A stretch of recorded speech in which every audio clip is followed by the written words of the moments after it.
A single phone You call. need to see this right A now. desperate plea. It's urgent. What is it? A Tell father me too quickly. blind to see. When Richard finally walked through his front door that night, he found his 6-year-old daughter trembling in the corner, mascara-stained tears on her cheeks, and his fiancée standing over her with a smile that could freeze blood. But by then, the damage was already done, and the worst was yet to come. Welcome back, my beautiful family. Before we begin, please click subscribe, like this video, and tell me in the comments where you're watching from.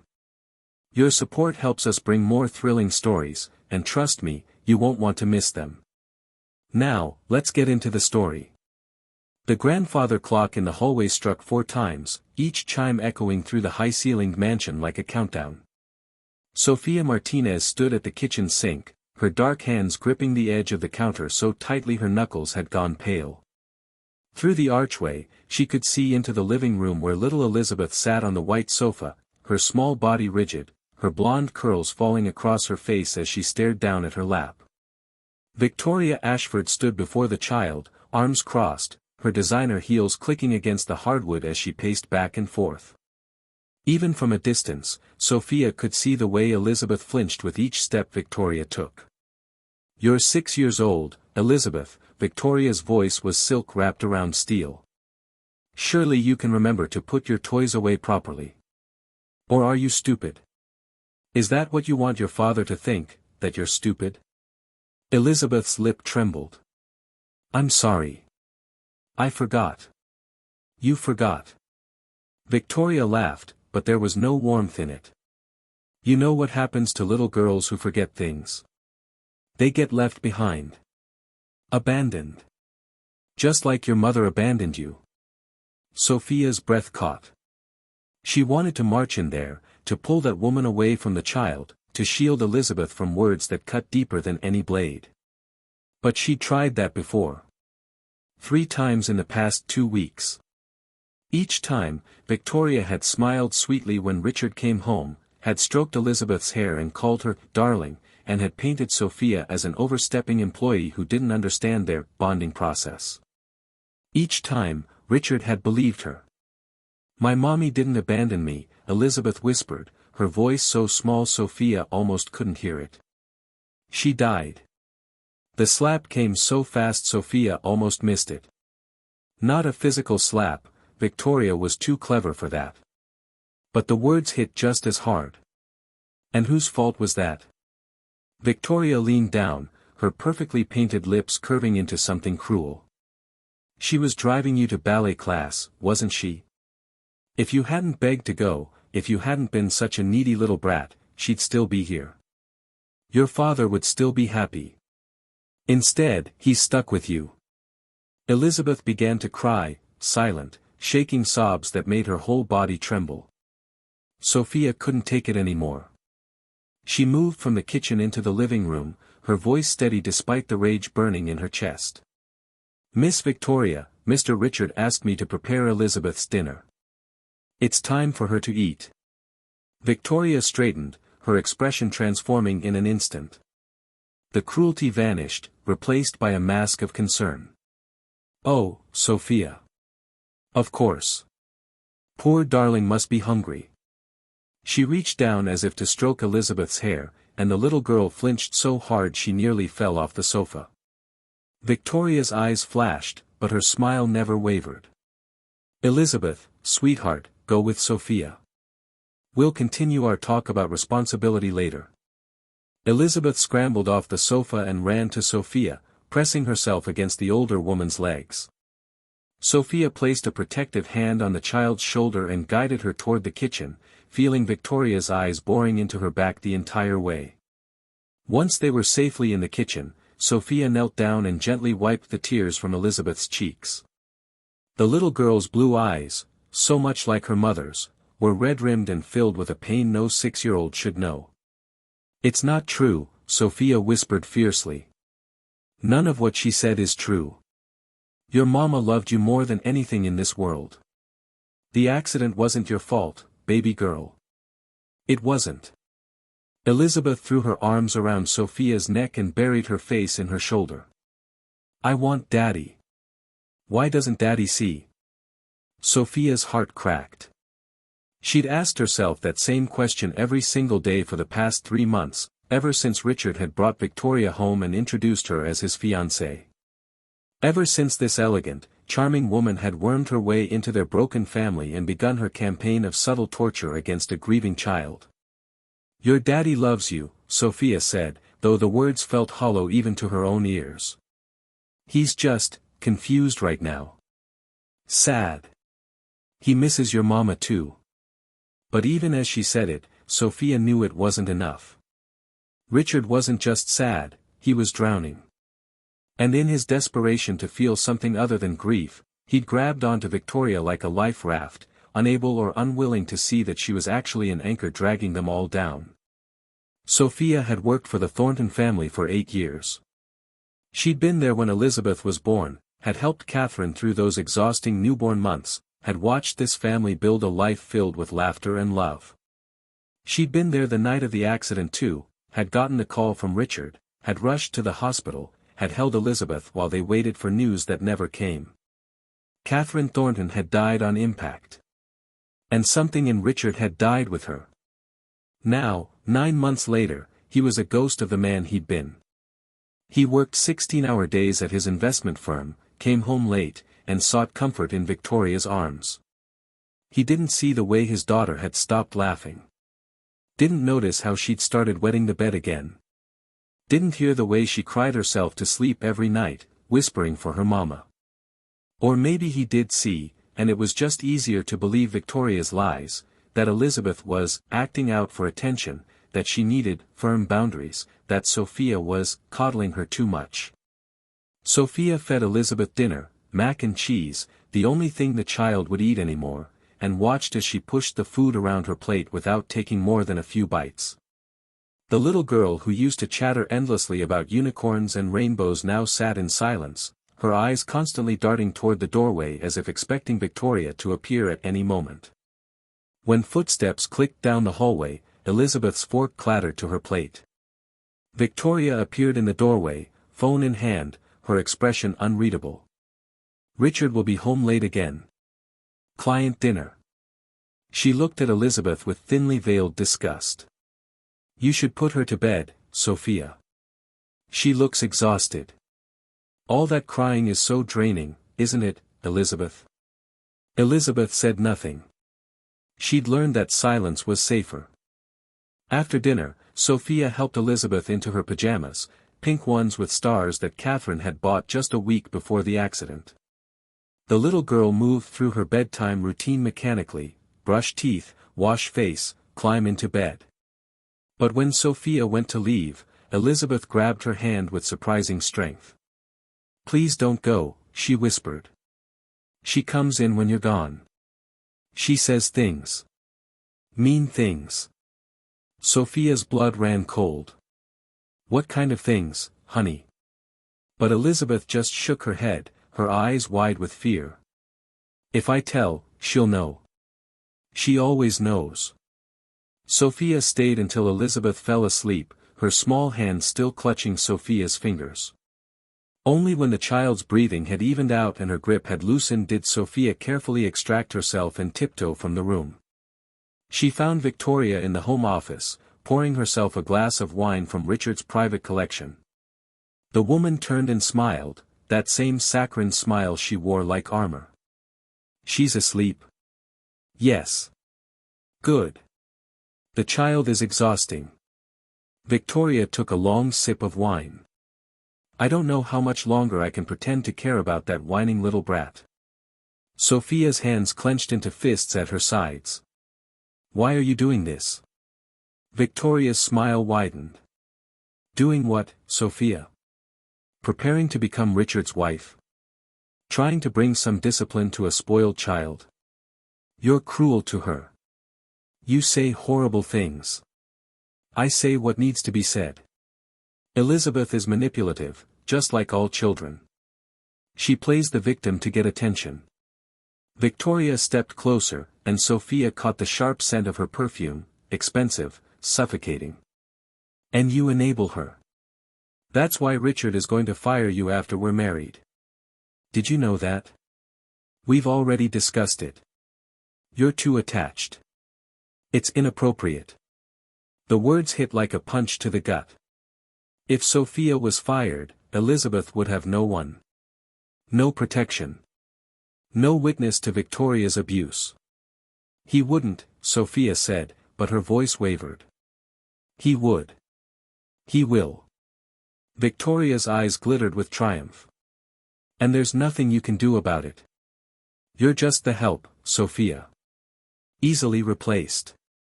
Completely powerless. Victoria brushed past her, leaving Sophia standing alone in the office, her heart pounding and her mind racing. She thought about calling Richard, about demanding he come home right now and see what was happening under his own roof.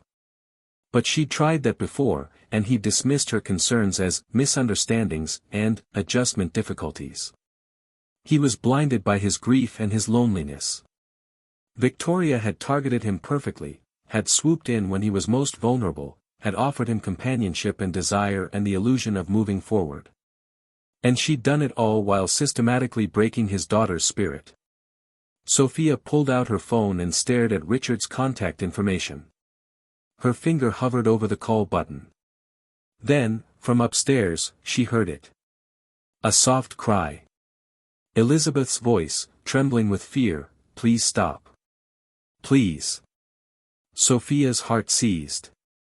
She ran for the stairs, taking them two at a time, and burst into Elizabeth's room to find Victoria standing over the child's bed, her face twisted with rage.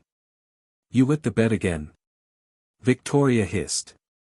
"You disgusting little. Get away from her." Sophia's voice came out low and dangerous. "Get away from her right now."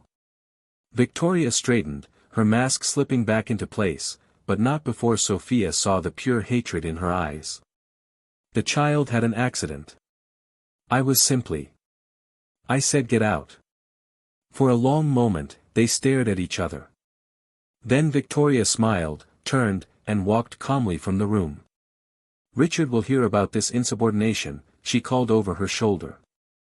"I hope you've been saving your money, Sophia. You're going to need it." Sophia locked the door behind her and went to Elizabeth, who was sobbing into her pillow. The sheets were indeed wet, and the little girl was shaking so hard her teeth chattered. "I'm sorry," Elizabeth whimpered. "I'm sorry, I'm sorry, I'm sorry." "Shoo, baby. It's okay. It's not your fault." Sophia gathered the child into her arms and carried her to the bathroom. As she helped Elizabeth change into clean pajamas and remade the bed with fresh sheets, her mind made a decision. She couldn't wait for Richard to see the truth. She couldn't rely on him to protect his own daughter. If she did nothing, Elizabeth wouldn't survive this, not intact, not whole. Victoria was destroying her piece by piece, day by day, and time was running out. Sophia settled Elizabeth in the guest room for the night and pulled out her phone again. This time, she didn't hesitate. She opened her voice recorder and began documenting everything, every incident, every cruel word, every moment of abuse she'd witnessed. She took photos of Elizabeth's fear-filled eyes, recorded the child's trembling voice as she talked about the mean things Miss Victoria says. And then, at midnight, when she was certain Victoria was asleep, Sophia did something she'd never done before in 8 years of service. She called Richard Thornton at his client dinner and left a message that would change everything. "Mr. Richard, this is Sophia. You need to come home. Right now. It's about Elizabeth. Please, she's in danger. Victoria is hurting her, and if you don't come home tonight, I don't know what's going to happen. Please, sir. Please believe me this time. Your daughter needs you." She hung up and sat in the darkness of the guest room, watching Elizabeth sleep fitfully, her small face still streaked with dried tears. Sophia didn't know if Richard would listen. Didn't know if he would come. But she knew that she couldn't stay silent anymore, not when a child's soul hung in the balance. In the hallway, a floorboard creaked. Sophia looked up to see Victoria's silhouette in the doorway, backlit by the hall light. The woman said nothing, just stood there watching. Smiling. And in that moment, Sophia realized something terrifying. Victoria knew exactly what she was doing. This wasn't just cruelty. It was calculated. Deliberate. It was destruction. Richard Thornton didn't come home that night. Sophia checked her phone every 10 minutes, watching the screen light up with notifications, but none from him. At 2 a.m., she finally saw his response, a text message, cold and brief. Sophia, I'm in the middle of closing a major deal. Whatever this is can wait until morning. Victoria already told me about your outburst tonight. We'll discuss your behavior when I get home. Do not disturb me again. Sophia stared at the words until they blurred. Victoria had gotten to him first. Of course she had. The woman was always 3 steps ahead, always controlling the narrative before anyone else could speak. She looked down at Elizabeth, who had finally fallen into an exhausted sleep in the guest room bed. The little girl's face was peaceful now, but even in sleep, her small hands were clenched into fists, as if bracing for the next attack. Sophia made a decision then. If Richard wouldn't listen, she'd find someone who would. Morning came too quickly.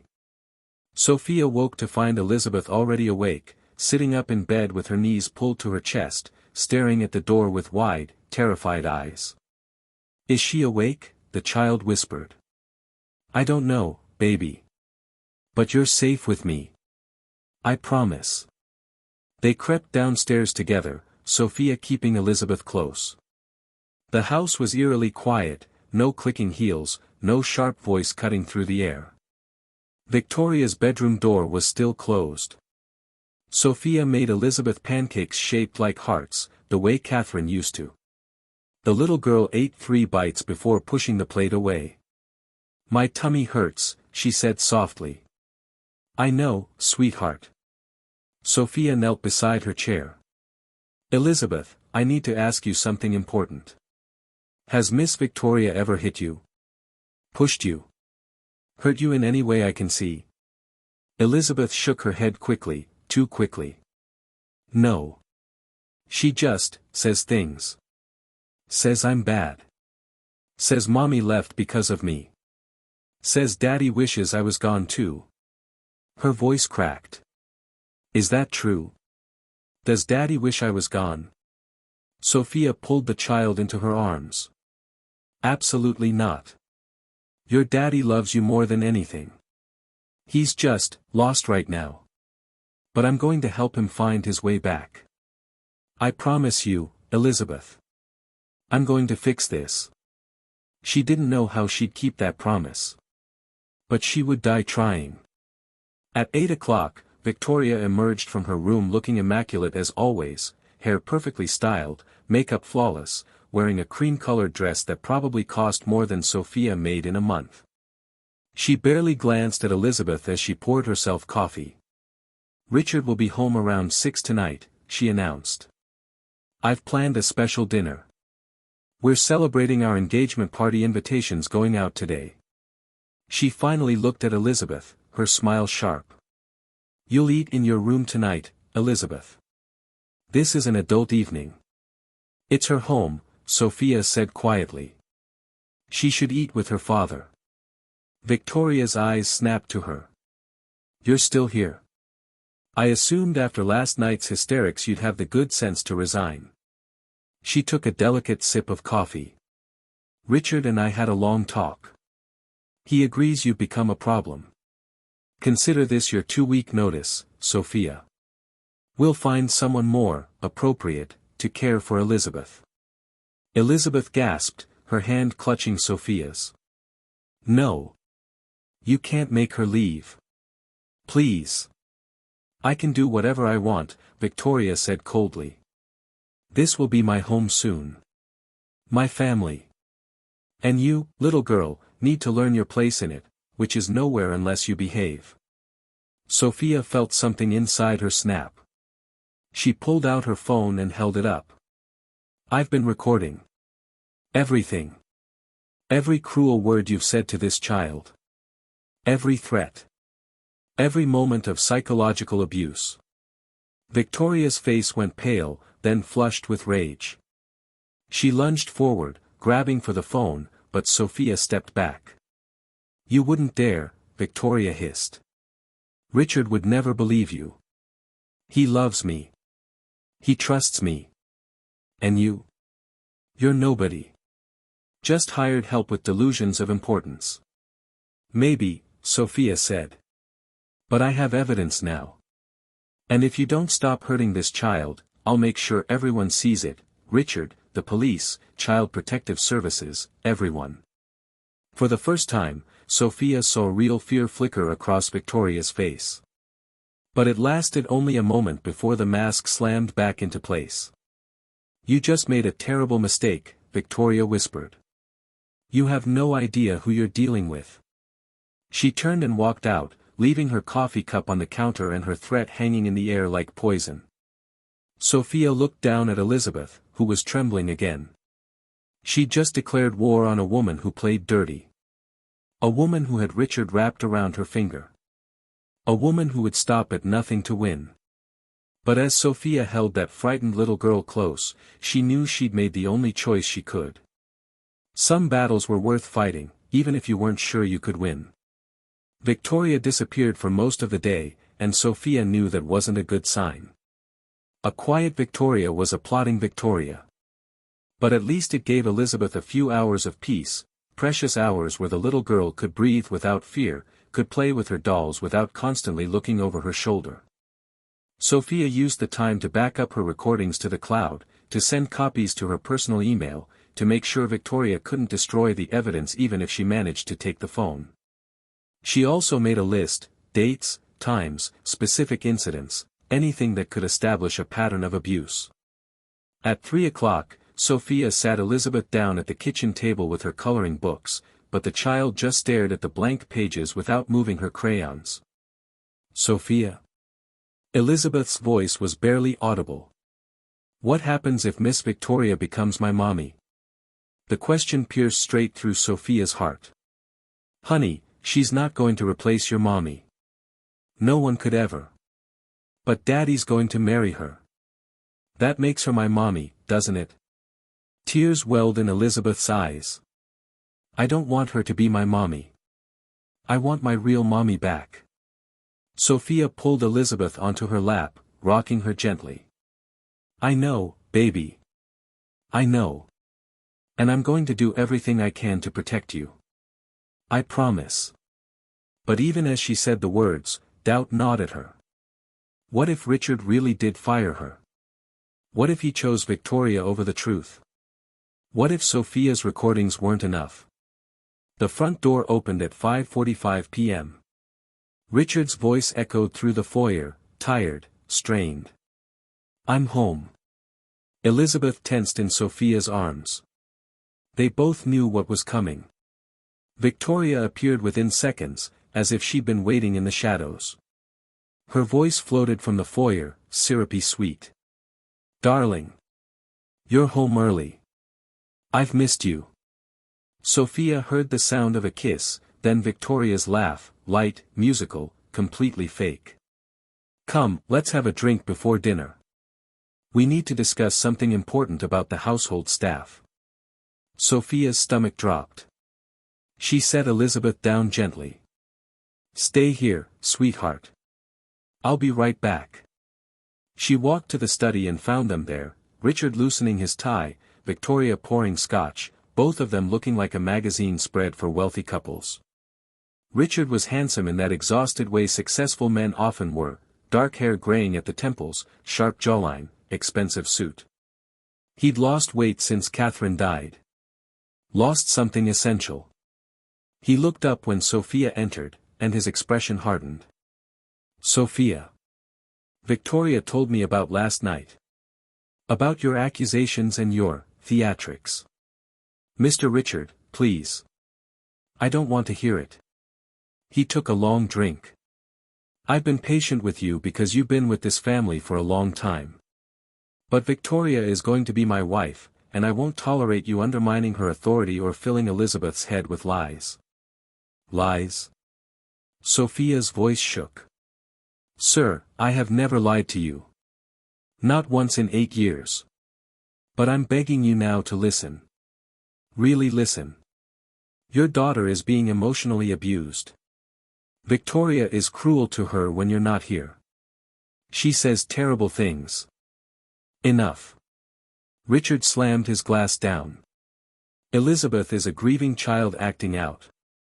Victoria has been nothing but patient with her difficult behavior. But you've encouraged Elizabeth's tantrums, her manipulation, her refusal to accept Victoria into this family. Victoria moved to Richard's side, placing a gentle hand on his arm. Her expression was perfectly crafted, hurt, concerned, forgiving. Richard, darling, perhaps Sophia simply doesn't understand how to handle a strong-willed child. Catherine was quite permissive, after all. Not everyone has a firm hand with discipline.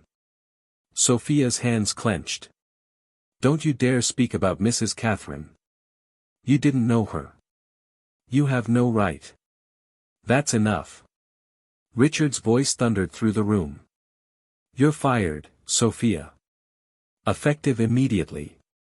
Pack your things tonight. I'll have your final check ready in the morning. The world tilted. No. Please. Mr. Richard, if I leave, Elizabeth will have no one. She'll have me. And Victoria. Richard's face was stone. My daughter doesn't need protection from her future stepmother. She needs protection from people who encourage her to reject the new family we're building. Sophia pulled out her phone with shaking hands. Then listen to this. Please. Just listen. She played the recording from the night before, Victoria's voice, cold and vicious, calling Elizabeth disgusting, threatening her, saying horrible things about Catherine's death. The audio was clear, damning. Richard's face changed. For just a moment, Sophia saw doubt flicker in his eyes. But Victoria moved faster. She burst into tears, huge, theatrical sobs. She edited that. Richard, she edited my voice. I would never. I love Elizabeth like my own. This woman is trying to destroy us because she can't accept that Catherine is gone. Richard looked between them, his crying fiancée, his stern-faced maid. And Sophia saw the exact moment he made his choice. Get out, he said quietly. Get out of my house right now, or I'll call the police. Sophia's world shattered. But even as her heart broke, she thought of one thing, Elizabeth. I'm going, she said. But this isn't over. That little girl needs someone to fight for her. And if you won't do it, I will. She walked out before Richard could respond, her mind already racing. She'd lost this battle. But the war had just begun. Sophia sat in her small apartment across town, staring at the walls and listening to the silence. She'd left the Thornton mansion with nothing but her purse and her phone, her personal belongings still packed in boxes in her room, waiting for tomorrow's pickup. But she didn't care about clothes or keepsakes. She cared about Elizabeth. The little girl's face haunted her, those wide blue eyes, that trembling lip, the way she'd clung to Sophia's leg as Victoria had escorted her to the door with a triumphant smile. Elizabeth had begged, pleaded, cried until she couldn't breathe. Richard had carried her upstairs himself, telling her to stop this nonsense. And Victoria had whispered in Sophia's ear as she'd pushed her out the door, she's mine now. And there's nothing you can do about it. Sophia looked at her phone. It was nearly midnight, but sleep was impossible. She scrolled through her contacts until she found a name she hadn't called in years, Denise Patterson, a social worker she'd met at a community center fundraiser.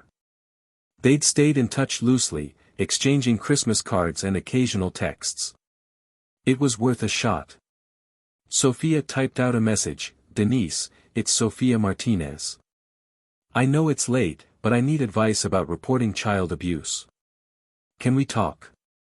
The response came within minutes, call me now. 20 minutes later, Sophia had poured out everything, the psychological abuse, the recordings, Richard's refusal to listen, her termination.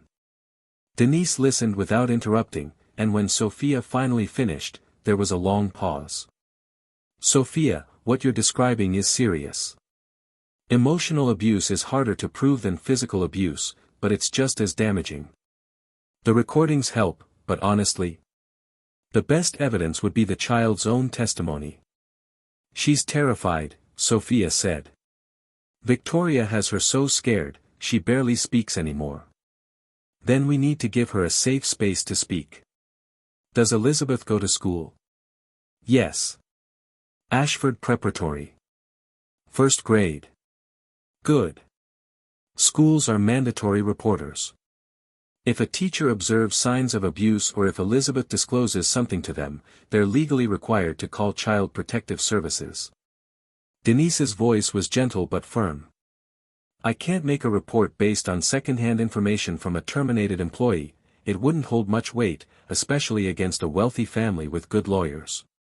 But if you can get Elizabeth's teacher to observe her behavior, to talk to her, that's different. Sophia's mind raced. Elizabeth's teacher is Mrs. Chen. She's kind. She sent a note home last month asking if everything was okay because Elizabeth had stopped participating in class. Perfect. Email her. Tonight. Explain that you're concerned about Elizabeth's well-being, that there have been changes in the home environment since the engagement, and that you hope the school can keep an eye on her. Don't make direct accusations, just express concern. Teachers know what to look for. After they hung up, Sophia spent an hour crafting the perfect email to Mrs. Chen. She kept it professional, careful, focused on Elizabeth's behavioral changes rather than accusations against Victoria. She mentioned the bedwetting, the nightmares, the loss of appetite, the fear. She hit send at 1:30 a.m. and prayed it would be enough. The next morning, Sophia returned to the mansion to collect her things. Victoria answered the door with a smile that didn't reach her eyes. Make it quick. Richard's at work, and Elizabeth's at school.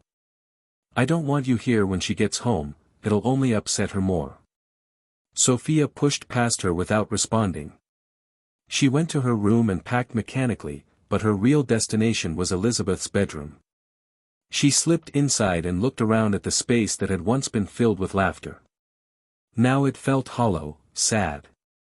On Elizabeth's nightstand was a framed photo, Catherine holding baby Elizabeth, both of them laughing. Sophia picked it up and noticed something. The glass was cracked, as if someone had thrown it. Put that down. Sophia turned to find Victoria in the doorway, arms crossed. You broke this, Sophia said quietly. You broke her mother's picture. It fell. Accidents happen. Victoria's smile was razor-sharp.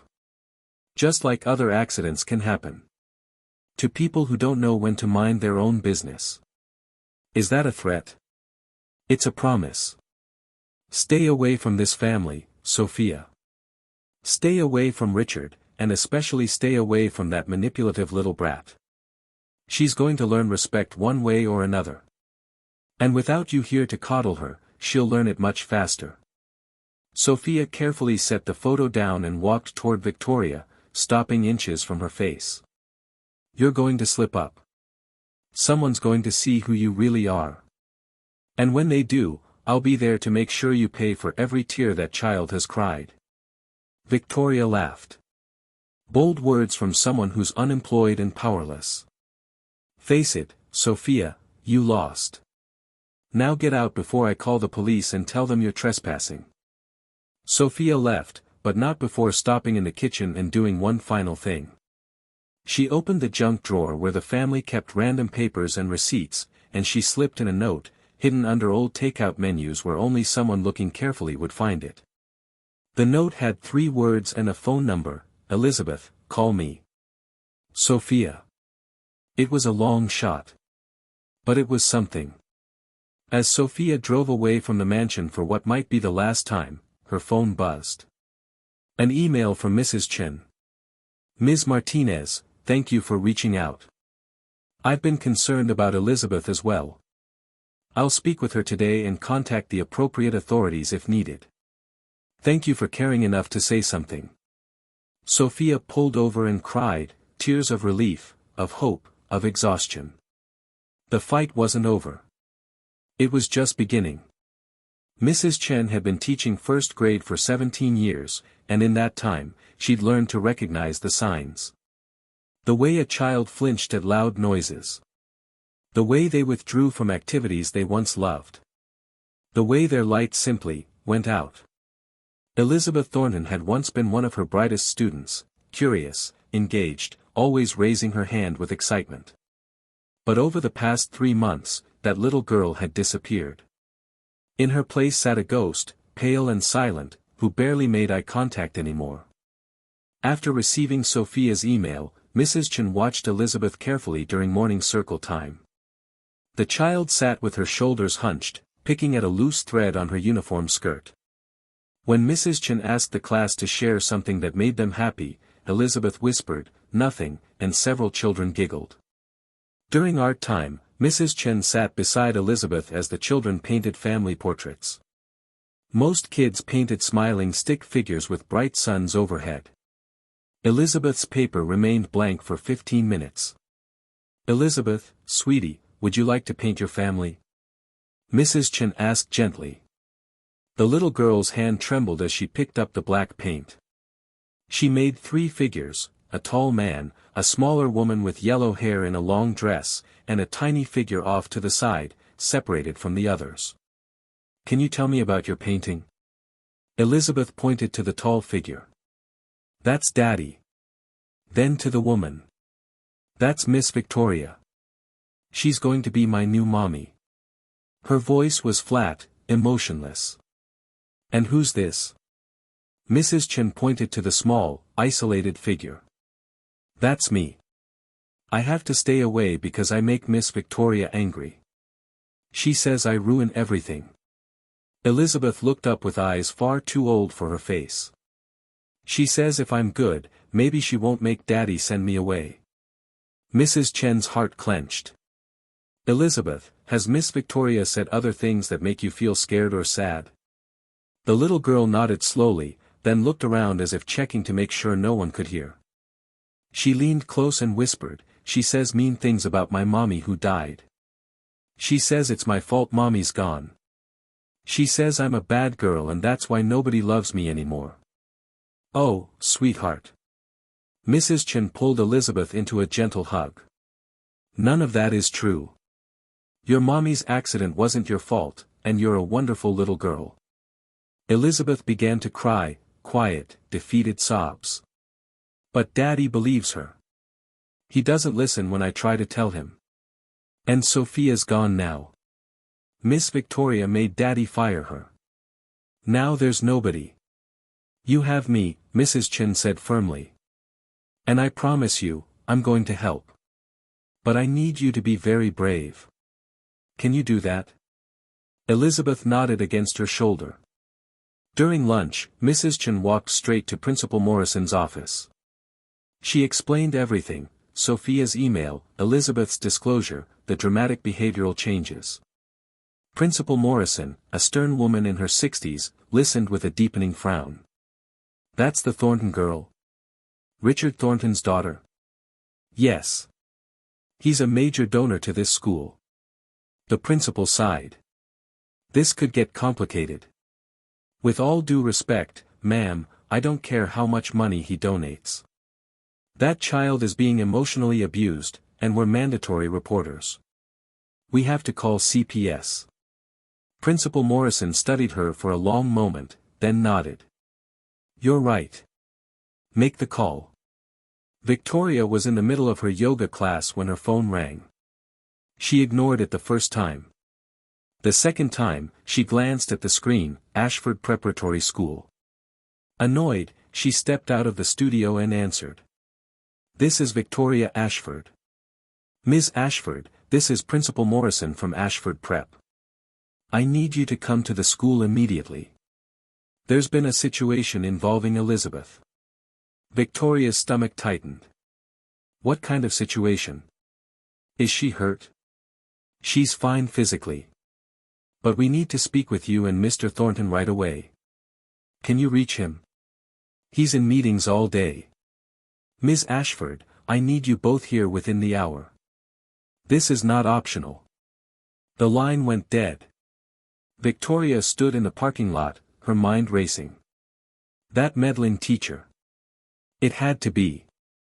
Elizabeth must have said something, and now they were interfering. She called Richard immediately. Darling, we have a problem. Elizabeth's school called. They want us there right away.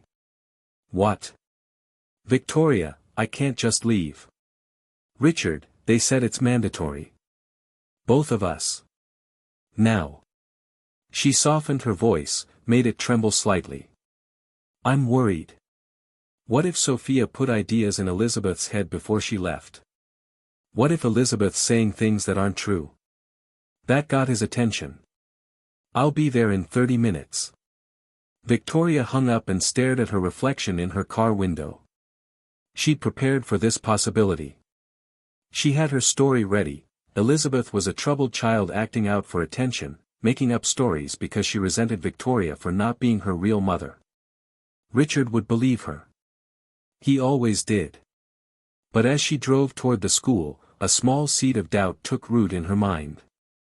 What if this time was different? What if they had actual evidence? She pushed the thought away. She'd gotten this far by being smarter than everyone else. She wasn't about to lose now. Not to a first-grade teacher.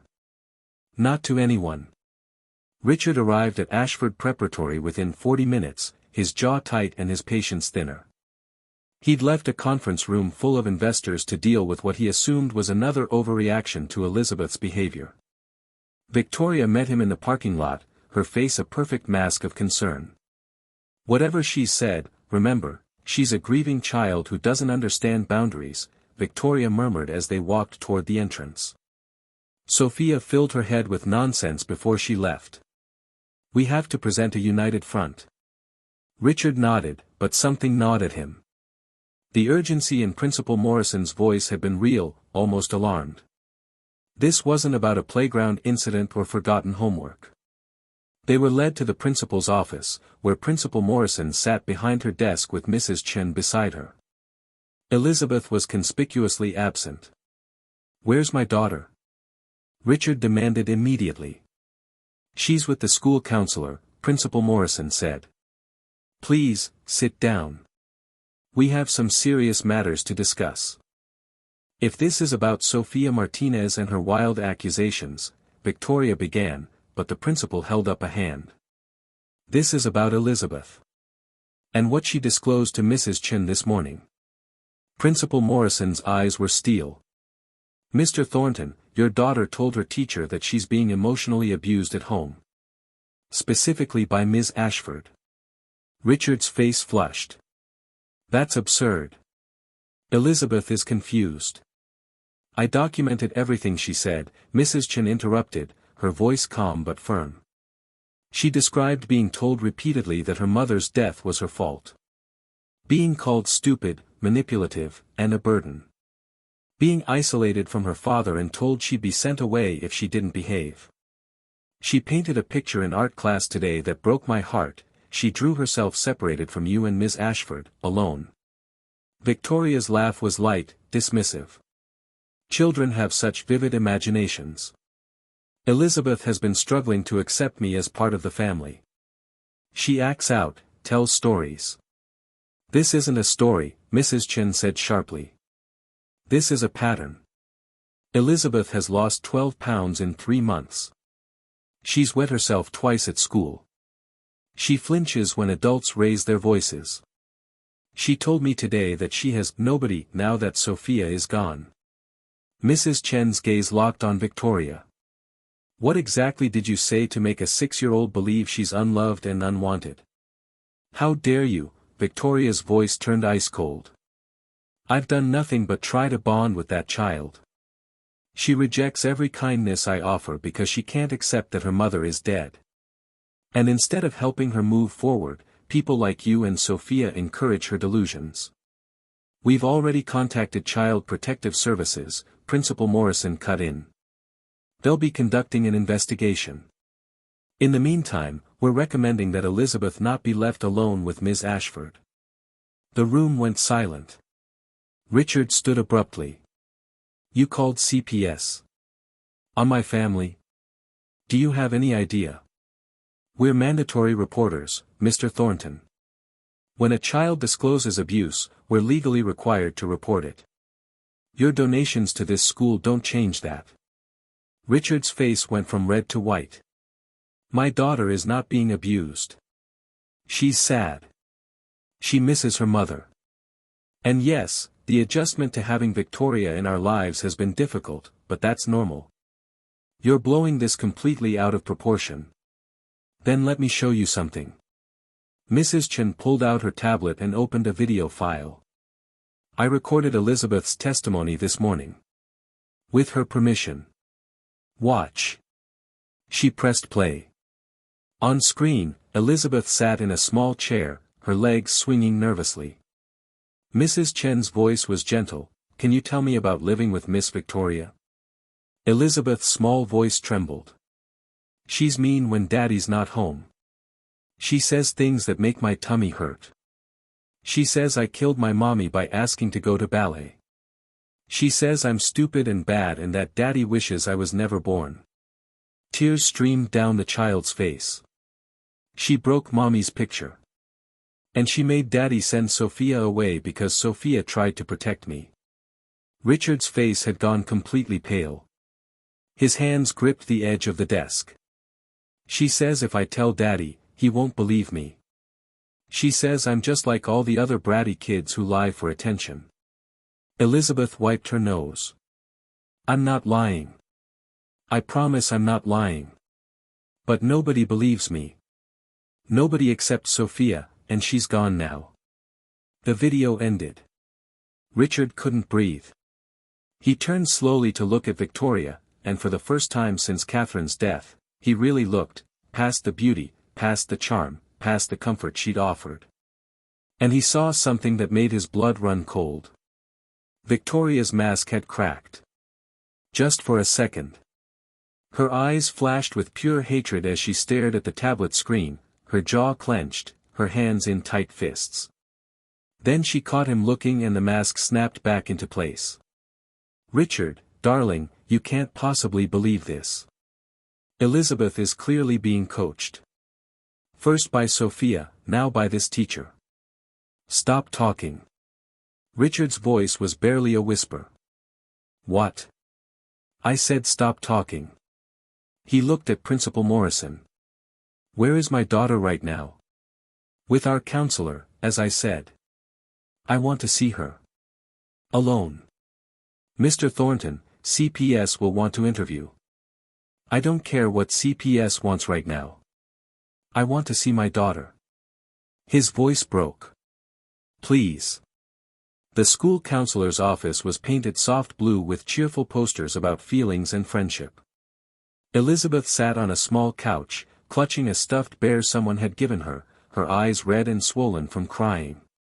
When the door opened and Richard walked in alone, she tensed like a rabbit about to bolt. Daddy? Her voice was so small, so scared. Richard felt something shatter inside his chest. He knelt down in front of her, bringing himself to her level, and for the first time in months, maybe longer, he really looked at his daughter. He saw the hollows under her eyes. The way her uniform hung loose on her tiny frame. The fear radiating from every inch of her body. Baby girl, he whispered. I'm so sorry. I'm so sorry. Elizabeth's lip trembled. Are you mad at me? Mad at you? No, sweetheart. Never. Richard reached out slowly, giving her time to pull away, but she didn't. She let him take her small hands in his. Elizabeth, I need you to tell me the truth. And I promise, I swear to you, I will believe you. Has Victoria been mean to you? Elizabeth's eyes filled with fresh tears. She nodded. What has she said to you? She says it's my fault Mommy died. That if I hadn't wanted to go to ballet that day, Mommy would still be here. The words tumbled out in a rush, as if she'd been holding them in for so long they'd been poisoning her from the inside. She says I'm stupid and bad and that you don't really love me anymore. She says you're going to send me away to boarding school so you can have a new family without me. Richard's vision blurred. Oh, God. Elizabeth. She broke Mommy's picture. The one by my bed. She threw it and said I needed to stop living in the past. And when I cried, she said I was manipulative just like Mommy was. Elizabeth was sobbing now, her whole body shaking. I tried to tell you, Daddy. I tried so many times. But you were always working or with her, and when I did try, she'd say I was lying and you'd believe her instead of me. Richard pulled his daughter into his arms and held her as she cried. For 9 months, he'd been so consumed by his own grief, his own loneliness, his own desperate need to feel something other than pain that he'd missed this. He'd missed everything that mattered. He'd failed the one person Catherine had asked him to protect above all else. I believe you, he said fiercely, rocking her gently. I believe you, baby girl. And I am so sorry I didn't listen before. I was wrong. I was so wrong. Is she going to be my new mommy? Elizabeth hiccuped against his shoulder. No. Absolutely not. I'm ending the engagement. Today. Right now. Elizabeth pulled back to look at him with wide, hopeful eyes. Really? Really? And Sophia, I'm going to call Sophia and apologize and ask her to come back. If she'll forgive me for being such a blind fool. Richard cupped his daughter's face gently. You and me, Elizabeth. We're a team. We're all we've got. And I promise you, from this moment forward, I will always listen to you. Okay? She threw her arms around his neck. I love you, Daddy. I love you too, baby. More than anything in this world. They stayed like that for a long time, holding each other while Richard made silent promises to Catherine's memory that he would never fail their daughter again. When Richard emerged from the counselor's office with Elizabeth's hand firmly in his, Victoria was waiting in the hallway. Her expression was carefully neutral, but Richard could see the calculation in her eyes. She was already planning her next move, her next manipulation. He didn't give her the chance. Elizabeth, sweetheart, go with Mrs. Chen for a moment, okay? Richard waited until his daughter was safely down the hall before he turned to Victoria. We're done. Victoria blinked. Excuse me. The engagement is off. I want you out of my house by tonight. I'll have movers pack your things tomorrow. Richard, you're being ridiculous. You can't possibly believe. I watched the video. I talked to my daughter. And for the first time in months, I actually saw you. Really saw you. Richard's voice was low, controlled, but fury burned beneath every word. You tortured a grieving 6-year-old child. You told her that her mother's death was her fault. You broke her mother's picture. You systematically isolated her and made her feel unloved and unwanted in her own home. She's lying. No. You're lying. You've been lying since the day we met, and I was too broken and desperate to see it. Richard stepped closer, his eyes hard. Did you ever love me? Or was it always just about the money, the house, the lifestyle?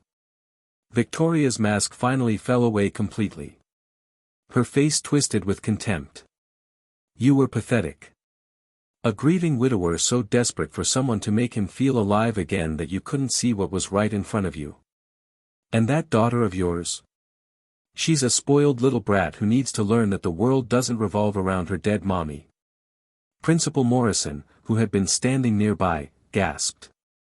Richard's hands clenched into fists, but he kept his voice steady. Get out. Now. Before I call the police. Victoria laughed, sharp, bitter. You'll regret this. That child has you wrapped around her little finger, just like Catherine did. You're weak, Richard. And you'll die alone. She turned and walked away, her heels clicking against the tile floor, leaving nothing behind but poison. Richard watched her go, then took a shaky breath. He looked at Principal Morrison. When does CPS arrive? Within the hour. Good. I'll cooperate fully. Whatever they need. He looked down the hallway where Elizabeth stood with Mrs. Chen, watching him anxiously. And then I'm taking my daughter home. The CPS interview lasted 2 hours. Richard sat through all of it, watching as a kind woman named Ms. Rodriguez spoke gently with Elizabeth, asking questions and taking notes. His daughter answered honestly, her voice stronger now that she knew her father believed her. When it was Richard's turn, he held nothing back. He admitted his failures, his blindness, how he dismissed Sophia's warnings and chosen Victoria over his own child. Ms. Rodriguez listened without judgment, though Richard judged himself harshly enough for both of them. Mr. Thornton, I'm going to be honest with you, Ms. Rodriguez said as they wrapped up.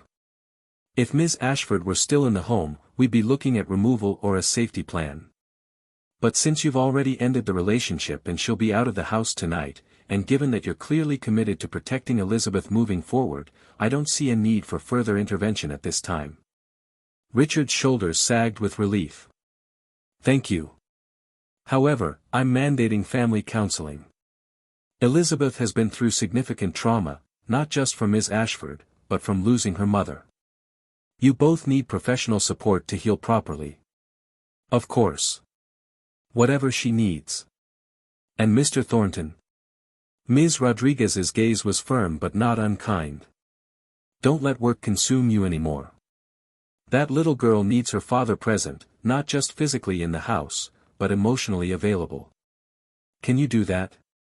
Richard looked at Elizabeth, who was coloring with Mrs. Chen in the corner. Yes. I can. I will. By the time they left the school, it was nearly 4 o'clock. Richard carried Elizabeth to the car, unwilling to let her go. She clung to him like she used to when she was a toddler, her face buried in his neck. Daddy? Is Miss Victoria going to be mad? Probably. But she's not going to hurt you ever again. I promise. What about Sophia? Can she really come back? Richard's throat tightened. I don't know, baby. I said terrible things to her. I fired her when she was trying to protect you. She might not forgive me. But you have to try, Elizabeth insisted. Sophia loves me. And I love her. Please, Daddy. Please try. Richard pulled out his phone as he buckled Elizabeth into her car seat. He found Sophia's number and stared at it for a long moment, shame washing over him. Then he pressed call. It rang 4 times. He was certain she wouldn't answer. Then. Mr. Thornton. Sophia's voice was cool, guarded. Sophia, please don't hang up. Richard's voice broke. You were right. About everything. And I'm sorry. I'm so sorry. Silence on the other end. Then, quietly, is Elizabeth okay? She's here with me. Safe. The school called CPS. I saw a video of her testimony. I talked to her myself. He paused. Victoria's gone. I ended it. And Sophia. I know I have no right to ask this after what I did, but Elizabeth needs you. I need you. Would you be willing to come back? More silence. Richard held his breath. Put Elizabeth on the phone, Sophia said finally.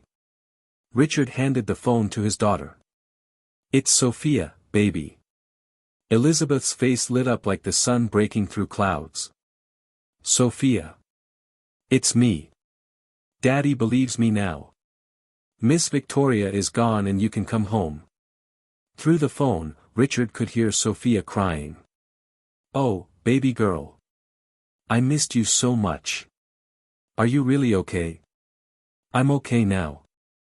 Daddy promised to listen to me always. And he said he'd ask you to come back. Will you? Please. I need you. Oh, sweetheart. Of course I will. I'll always come back for you. Elizabeth beamed and handed the phone back to Richard. He put it to his ear. Sophia. I'm not doing this for you, Sophia said firmly. I'm doing it for that little girl who needs stability and someone who's proven they'll protect her. But Mr. Thornton. Things are going to be different. You're going to be present. You're going to put Elizabeth first. And if you ever dismiss me when I tell you something's wrong again, I'm gone. Understood? Understood. Completely. Richard swallowed hard. Can you come to the house tonight? I know Victoria's supposed to collect her things, but I don't want Elizabeth anywhere near her. I'll be there in an hour. When they arrived home, Richard half expected to find Victoria waiting, ready for another confrontation. Instead, the house was empty. He checked her room, most of her clothes were already gone. She must have come and left while they were at the school. On the kitchen counter, he found a note in her elegant handwriting. You'll regret choosing that brat over me. I could have made you happy. Now you'll rot in your grief with your pathetic little daughter. Don't contact me again. Richard crumpled the note and threw it in the trash. Good riddance. Elizabeth wandered through the house as if seeing it for the first time in months. She went to her room and picked up the broken picture of Catherine. Daddy? Can we fix this? We'll get it reframed tomorrow. Your mommy should be watching over you. Elizabeth smiled, a real smile, the first he'd seen in so long. She is watching. I think she sent Sophia to protect me when you couldn't. Richard pulled his daughter close. I think you're right, baby girl. When Sophia arrived an hour later, Elizabeth ran to her with a squeal of joy. Sophia caught her, lifted her up, and held her tight while both of them cried happy tears. Richard watched them, a family knit together not by blood but by love and fierce protection, and felt grateful beyond words. They'd survived the darkness. Now the healing could begin. 3 days later, Richard stood in his home office staring at the restraining order paperwork spread across his desk. Victoria had been served that morning. She was forbidden from coming within 500 feet of Elizabeth or the house. It should have felt like victory, but Richard couldn't shake the uneasy feeling in his gut. Sophia noticed it too. You're worried she'll try something, she said from the doorway. She's too quiet. No angry calls, no attempts to get her remaining things, nothing. Victoria doesn't accept defeat gracefully. Richard rubbed his temples. I keep thinking about what she said, that I'd regret this. She's all talk. The restraining order will keep her away. Richard wanted to believe that. He tried to believe it as he watched Elizabeth that evening, playing with her dolls in the living room while Sophia made dinner. His daughter was still fragile, still jumping at sudden noises, but there was light returning to her eyes. Color coming back to her cheeks. She was healing. They all were. That night, Richard tucked Elizabeth into bed himself, something he hadn't done consistently since Catherine died. He read her 2 stories, kissed her forehead, and promised he'd be right down the hall if she needed him. Daddy? Elizabeth's voice was sleepy. Are we going to be okay now? We're going to be better than okay, baby girl. I promise. He left her door cracked open with the hallway light on, just how she liked it. Then he went downstairs where Sophia was cleaning up the kitchen. Thank you, he said quietly. For everything. For not giving up on her even when I failed. For coming back when you had every right to walk away. Sophia dried her hands on a towel and looked at him with those steady, knowing eyes. That child is my heart, Mr. Thornton. I'd fight the devil himself to keep her safe. Richard. Please. Call me Richard. And I hope you know that you're not just an employee anymore. You're family.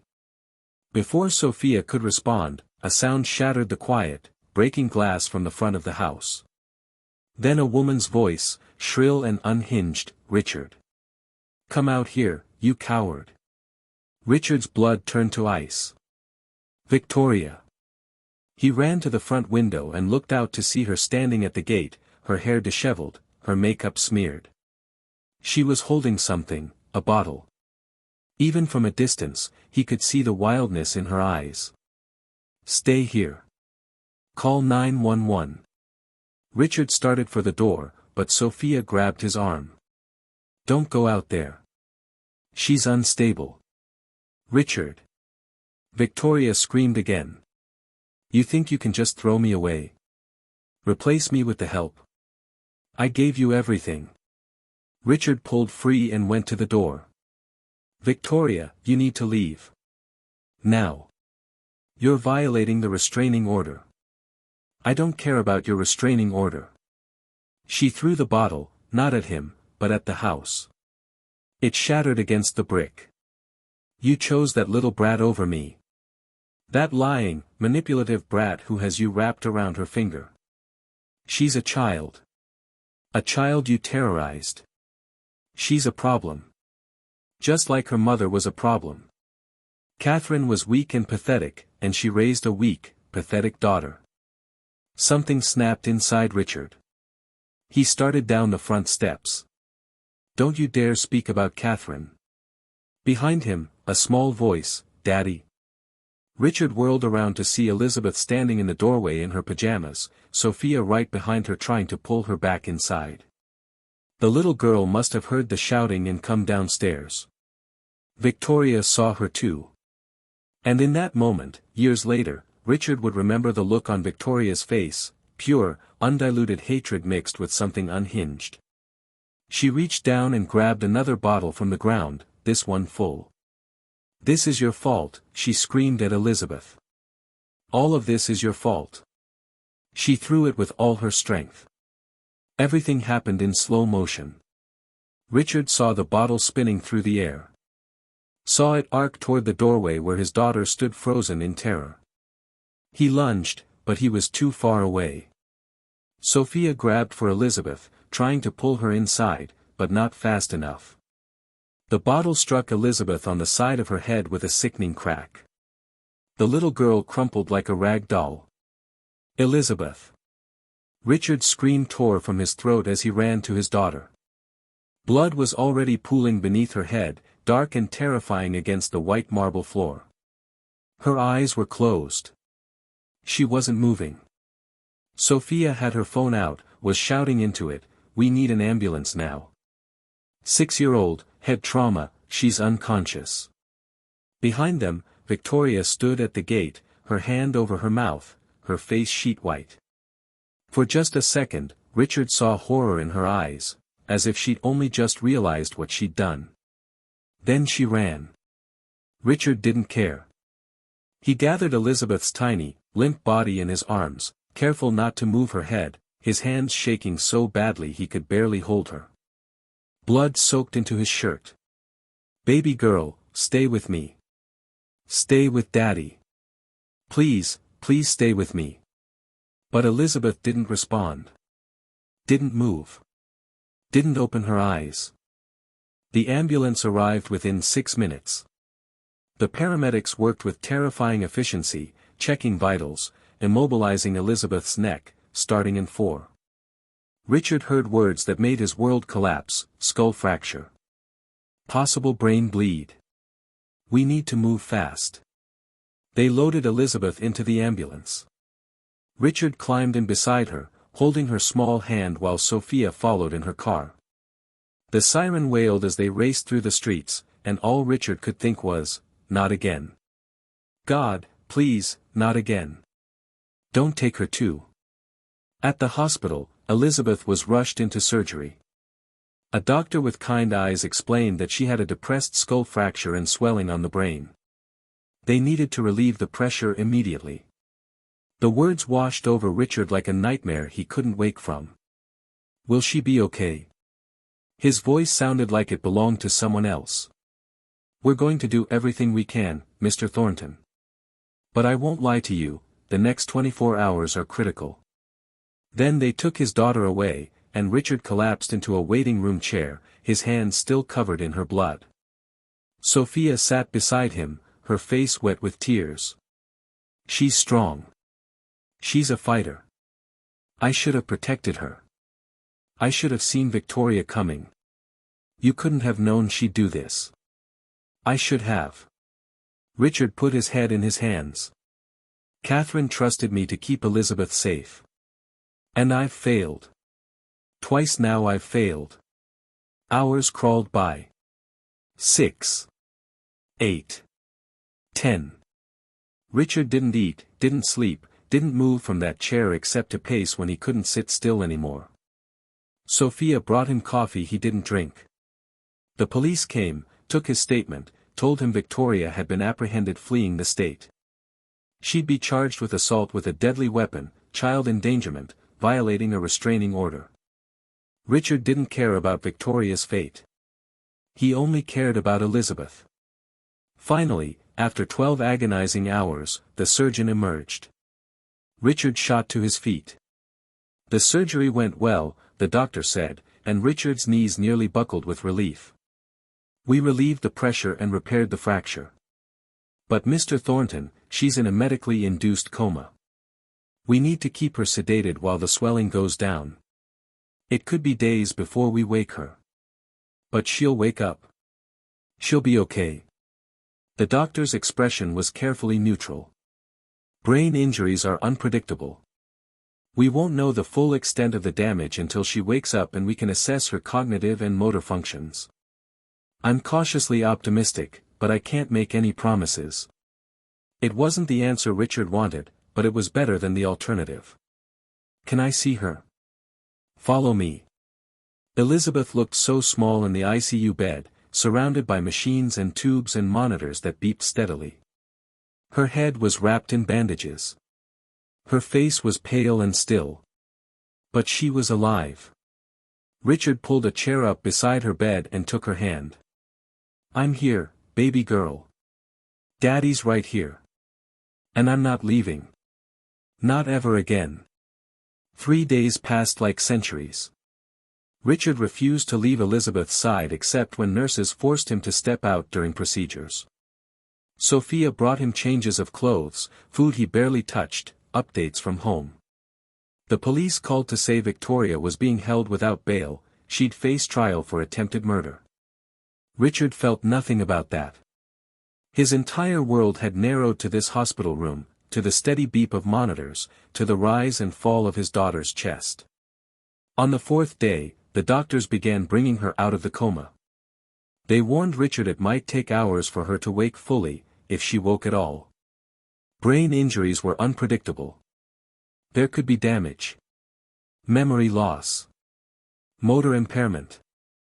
Richard didn't care. He just needed her to wake up. To come back to him. He sat by her bed, holding her hand, talking to her about everything and nothing. He told her about the time she and Catherine had baked cookies and somehow gotten flour on the ceiling. About her first day of kindergarten when she'd cried because she missed her mommy, then came home excited because she'd made 3 new friends. About how much he loved her, how sorry he was, how he'd spend the rest of his life making it up to her. Hours passed. The sun set outside the window. Sophia dozed in a chair in the corner. Then, just after midnight, Richard felt it, the smallest squeeze of his hand. His heart stopped. Elizabeth? Her eyelids fluttered. Once. Twice. Elizabeth, baby, it's Daddy. Can you hear me? Squeeze my hand if you can hear me. Another squeeze, stronger this time. That's it, sweetheart. Come back to me. Come back. Her eyes opened slowly, unfocused at first. She blinked at the bright hospital lights, confused. Then her gaze found Richard's face, and the most beautiful word he'd ever heard escaped her lips. Daddy. Richard couldn't stop the sob that tore from his chest.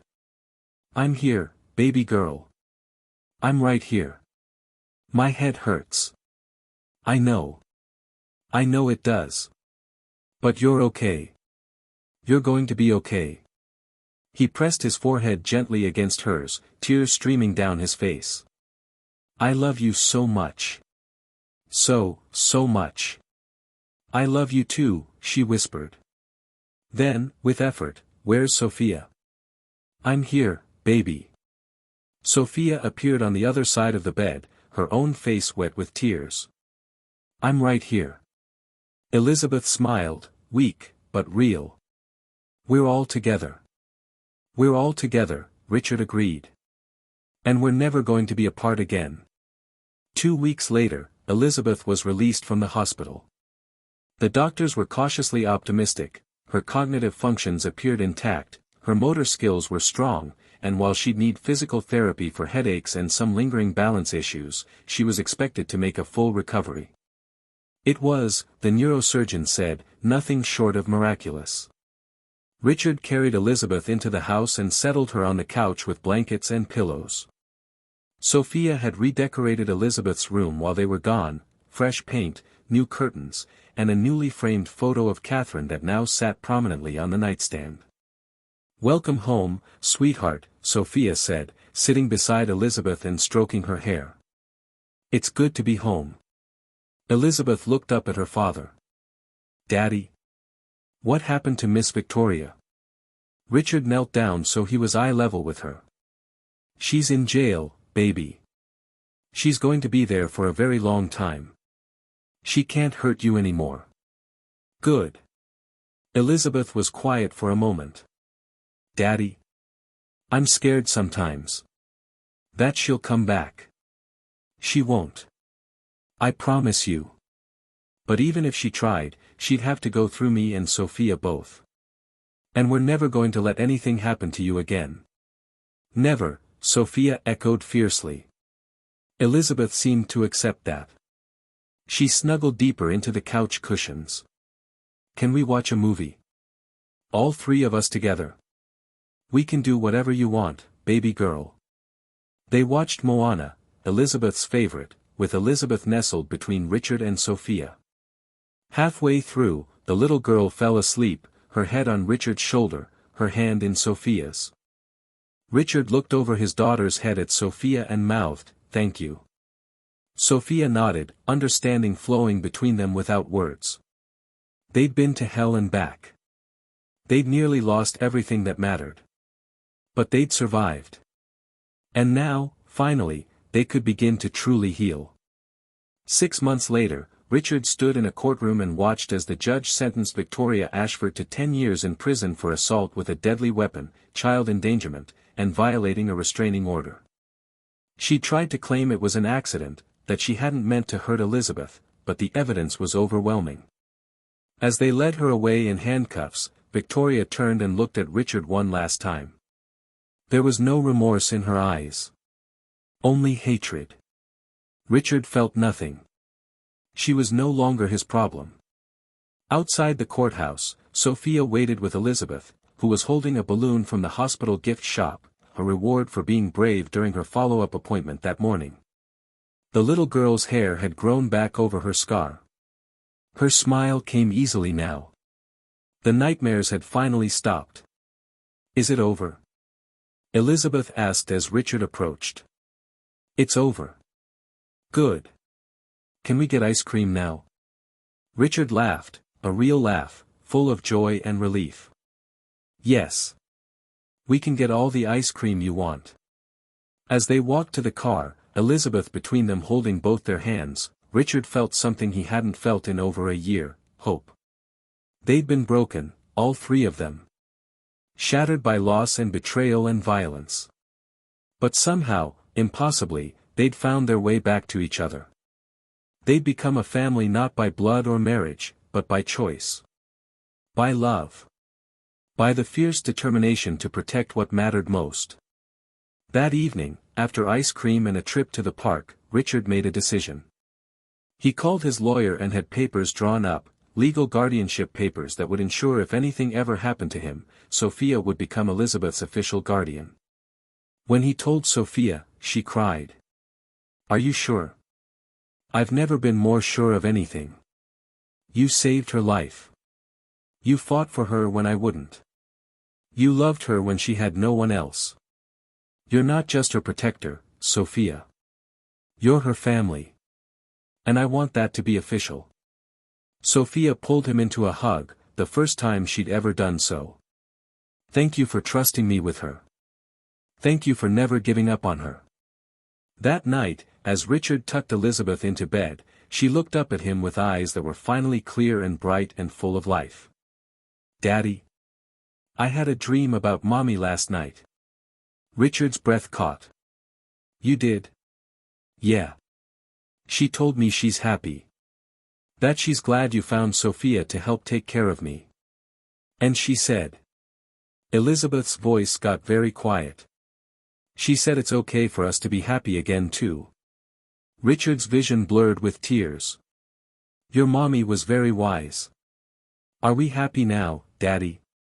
Richard looked at his daughter, this brave, beautiful child who'd survived so much and still found it in her heart to forgive, to trust, to love. He thought about Sophia downstairs, humming as she tidied the kitchen, her presence a constant source of strength and stability. He thought about how far they'd all come from those dark days when Victoria's shadow had poisoned their home. Yeah, baby girl, he said, kissing her forehead. I think we finally are. And for the first time since Catherine's death, Richard Thornton believed those words with his whole heart. They'd survived the darkness. They'd fought their way through pain and trauma and nearly unbearable loss. And now, together, father, daughter, and the woman who'd become their guardian angel, they were finally, truly home. Wow, thank you so much for watching. Seriously, your support means the world to me. If you enjoyed this video, the biggest way you can show me love and encourage me to keep creating is to hit that like button and subscribe.